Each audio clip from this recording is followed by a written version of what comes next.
Chapter 14. Meeting Lynn. I began to return to the readings each week. Dusty's presence, steady and maternal, gave me courage. I started building friendships. Jean Jones, who offered honest feedback that made me want to grow as a writer. Thomas Childs, who became a confidant. Sharing the swing with Jean was humbling, but his encouragement told me I wasn't alone in this journey. I also carried a growing awareness that I wanted more than poetry. I wanted a life where I could help others.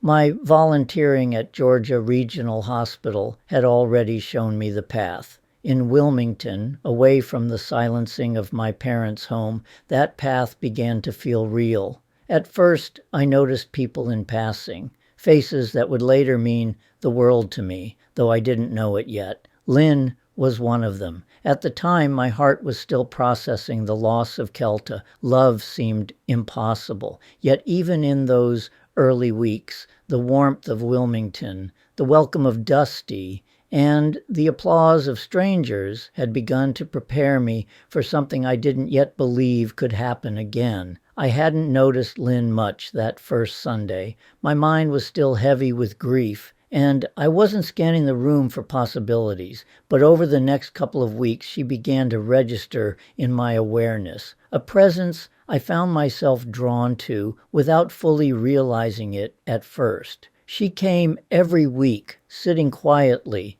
sometimes alone, sometimes in light conversation with others. She was fair-skinned, surprisingly so for someone living across the street from the beach, and carried herself with a calm composure. I caught myself noticing her figure in quick, respectful glances, the easy shape of her legs beneath shorts, the gentle curve of her hips, the natural line of her shoulders. She didn't dress to catch attention. No makeup, no artifice, yet my attention settled on her all the same. I began to wonder, without even meaning to, whether she was seeing anyone. In my past, I might have let that uncertainty keep me at a distance, but week after week she came, and I saw no signs of a partner. That absence felt remarkable. Here was someone I found deeply attractive. I was in awe of this reality, that someone so beautiful was not in a relationship, had not been found by someone else already. By the time the June 28th reading arrived, I'd made up my mind to find a way to speak with her beyond the polite nods we had exchanged. I angled myself to sit near her table by the window. Outside, the late afternoon sun touched the Cape Fear River, scattering flecks of gold across the surface. Inside, I felt my pulse quicken, not from nerves in the old crippling way, but from a sense that the moment had arrived. I asked, "Do you want to go to the poetry reading next Sunday with me? It's down at Carolina Beach." "Sure," she said, her voice soft and warm. Encouraged, I added, "Can I call you?" She gave me her phone number. The room dissolved into background blur. There was only her, the slip of paper in my hand, the knowledge that I would see her again. "We could go down to Carolina Beach on Saturday, too," I suggested. "Maybe walk out to the jetty or see the aquarium." "Okay," she said with a small, agreeable smile. The following Saturday, the air was bright and warm as we drove from her place on Wrightsville Beach toward Carolina Beach. I had taken a moment to ensure Lynn was happy with this plan. Then we came to the jetty I had discovered on my own travels.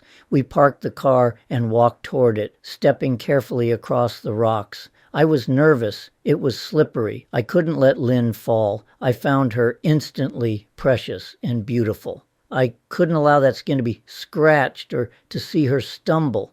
"Take my hand," I said with an urgency that surprised me. I offered my hand, and my fingers wrapped down over her upturned palm. At our touch, my entire body felt something light and pleasant, electric. This wasn't expected. We paused for a moment, looking out toward the water. Her hair swayed in the light wind. I was captivated by this moment of gazing at Lynn while she looked to the left, just slightly ahead of me. I didn't have words for mindfulness then, but only in looking back do I realize I wasn't dwelling on the loss of Kelta or the hollow places I had carried here. I was simply present. I didn't want the day to end. So, as she turned back to me, I said, "We can go to the Fort Fisher Historical Museum, where Jean works." We would discover that we were both pacifists, and yet this Civil War museum, the last stand of the Confederacy, Froissy, was a place we could enjoy together without celebrating war. The day flowed smoothly, and before long we found our way to the fireworks show over the Cape Fear River. I remember walking away and passing near where she worked. Someone from her job noticed us together and asked if I was her boyfriend. Lynn said, "No, we are just friends."